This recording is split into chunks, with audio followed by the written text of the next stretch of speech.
Hürmetli vatandaşlar, leksiyemizi devamlaştırırız. Cungu bilen qayta söhbet başlaş doğrusida Dalai Lama 19. Qurultaydan ümit kütdi. Mavzula xabar 9. ayının 15. gün monitor beti e'lon qilindi. Xabar mundaq başlandı. Germaniyada ziyaretde bolup atkan Tibet'in manevi daisi Dalai Lama mundaq ko'rsatdi. O ümidini 19. Qurultaydan keyin o'tirg'i chiqadigan yangi rahbarlikka bag'ishladi. Jungo bilan sargardan Tibetlar o'ttirisidagi masalani hal qilish yo'li ochiladi dedi. Dalai Lama Yevropada 13. kundan boshlab rasmiy ziyorat boshladi. O Germaniya, Fransiya, Jungodan kelgan kishilik huquq faoliyatchilari, yozuvchi olimlar bilan 30 minut suhbatlashdi. Suhbat jarayoni Dalai Lamaning o'ttir yo'l tashabbusi o'ttirib qo'yildi. Yani Tibet mustaqillikni qo'g'lashmay, oliy avtonomiya talab qilishi degandek.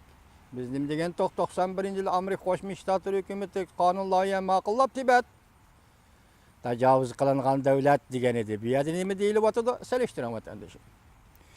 Suhbatga qatnashgan mustaqil qalamkashlar jamiyatining boshlig'i Liao Tianchi Germaniya ovoz radiosining Xitoy til to'r betiga mundaq ko'rsatdi. Dalai Lama har qancha qiyinchilikqa duch kelgan chog'larda hargiz umidni uzib o'tmaslik kerak deydi. Jungoning rais Xi Jinping to'g'risida to'xtalgan Dalai Lama mundaq ko'rsatdi. Bir davlatning rahbari sifatida Xi Jinping, davlat ichida nurg'un masalalarga duch keldi. O'xshash bo'lmagan kuchlar, jumladan harbiylar ichidagi kuchlar unga qarshi turdi. Liao Tianchi Dalai Lamaning so'zini bayon qilib mundaq ko'rsatdi. Jungo Kompartiyasining 19-navbatlik vakillar qurultayida yangi rahbarlik turg'izilgandan keyin balki ba'zi yoshlar rahbarlik qatlamiga kirishi mumkin. Bularda yangi tafakkur, yechib etilgan pozitsiya bo'lishi muqarrar. Jungo bilan sargardan Tibetlar o'tirisidagi masalani hal qiladigan yo'l ochilishi mumkin. Liao Tianchi mundaq ko'rsatdi. Dalai Lama ma'naviy doidir. O siyosiyon emas. Bu faqat uning ko'z qarashidir. Kimdir birisi qo'shilmaydigan bo'lsa-mu lekin uning ko'z qarashlarini hurmat qilishi kerak. Uningdan boshqa fransiyalik xitoyshunos, xanzushunos Mari Xolis bu Germaniyada ba'zi Uyg'urlarning do'sti juma buni diqqat qilinmayotganlik so'zga juma. Mari Xolis mundaq bir masalani o'tirib qo'ydi. Bütün dünyanın her qaysi joylarida Nobel mukofot olgan, lekin o'lib ketgan Li Xiaoboga haykal turg'izish taklif o'tirib qo'yilyapti. O'lib ketgan, lekin Nobel mukofot olgan Li Xiaoboga bütün dünyanın her qaysi joylarida haykal turg'izish o'tirib qo'yilyapti. Tibetning sargardan hukumati turishliq dharamsalada Li Xiaoboning haykalini turg'izsak bo'lamdi. Buni Mari Xolisman qo'ygan savol. Haykal turg'izsak bo'lamdi degan fikrni o'tirib qo'yganda bu savolga Dalai Lama mundaq javob berdi.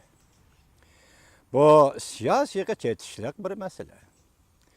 Jungoliklar boyada haykal turg'izsa, masalan, davlatning sirtida jungoliklar to'plashib o'ltiraqlashgan rayonlarda Tangrinje, Tangkutsi, yani masalan Tangliqlar ko'chasi deganda ko'chalarda Li Xiaoboga haykal turg'izsa muvofiq bo'ladi. Mari Xolisman fransiyalik bu ayol xitoyshunos, Xitoy tadqiqot bilan shug'ullanadi. Hozir Germaniyada ba'zi Uyg'urlarga do'st bo'lib qolibdi bu ayol. Men bu ayolga bu yerda shunday aytib qo'yayki, salomimni yetkazib qo'yinglar.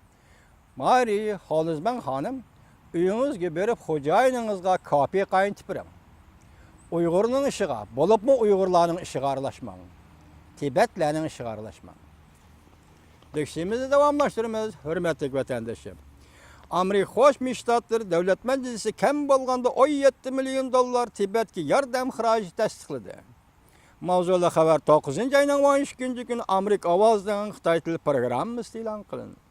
Xabar mundaq başlandı. Amerika Qo'shma Shtatlari Davlat Majlisi Kengash palatasi pul ajratish komiteti 9-ayning 7-kuni Tibetga yordam berish kam deganda $17 milyon pul tasdiqladi. Davlat Mahkemesining 2018-yillik moliya hamchotining bir qismi bo'lish sifatida ajratilgan bu pul o'tgan hafta Davlat Majlisi Kengash palatasi pul ajratish komitetining qo'llashidan o'tgan. Davlat Majlisining Avam palatasi bu qonun loyihasini 7-oyning 9-kuni tasdiqlagan edi.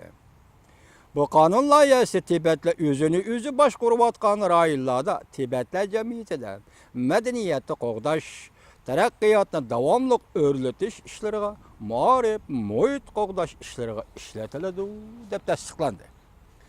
$12 milyon tasdiqlabdi Tibetga. Biz Amerika Qo'shma Shtatlariga yuqori talab, yuqori shart qo'ymaymiz. Sababi shuni bilib olingki, inson 5 qo'lni eg'izga biraqli sanmaydi-jimi? Bir-birlab keladi ishtiga. Shuni biz Amerika Qo'shma Shtatlariga bu to'g'rida besim ishlatmaymiz. Ya'ni avorchilik deb bermaymiz Uyg'urlar. Lekin yani talablarimizni, fikrlarimizni qo'yib turamiz. Bu talablar, bu fikrlar bundan keyin o'tirg'i chiqadi, Xudo xolisa. Hozir $12 milyon Tibetlarga berdi. Endi tuvandagi tahliliy analizimizni sizlar bu sabablarning nimaga ekanligini, nimaga chetlab kelayotganligini men sizlarga his qildirman. Lekin fikr va aqliy usulni yakun chiqarib bera olmayman. Sizlarga his qildirman. Hurmatli vatandoshlarim, Uyg'urlar tasdiqlamagan bo'lsin, ko'nglinglar hargiz yerim bo'lmasin.